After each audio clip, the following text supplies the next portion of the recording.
Hello friends, কেমন আছো সবাই? আশা করি ভালো আছো, আমিও ভালো আছি। তো আজকে কি বলো তো, এগুলো কিন্তু পাকা আম, কাঁচা নয়। দেখতে কাঁচা কিন্তু ভিতরে সবগুলি পাকা। এই দেখো, আমি একে একে আমের খোসা ছাড়াচ্ছি। তোমার হাজব্যান্ড ভিডিও করছে আমাকে। তো আমার খোসা ছাড়ানো হয়ে গেল। এগুলিকে একে একে পিস করে কেটে নেব।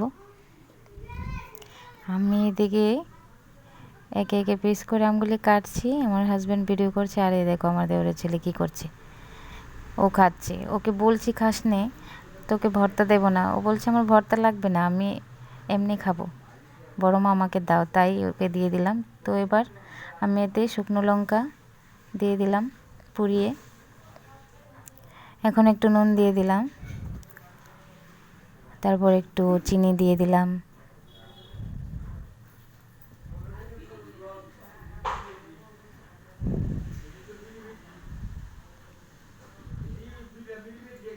তারপর এই দেখো আমার ভর্তা বানানো হয়ে গেছে। এবার খাওয়ার পালা। তো আমি খেয়ে নিলাম, খুবই টেস্টি হয়েছে। ফাইনাল লুকটা তোমাদের দেখাতে পারেনি, কারণ সবাই খাওয়ার জন্য উতাল পাতাল করছিল তাই। তো এ দেখো, সবাইকে দিয়ে আমি ঝোলটা নিয়েছি। ঝোলটা আমার খুবই ভালো হতো। ভালো লাগলে কমেন্ট করে, শেয়ার করে, লাইক করো।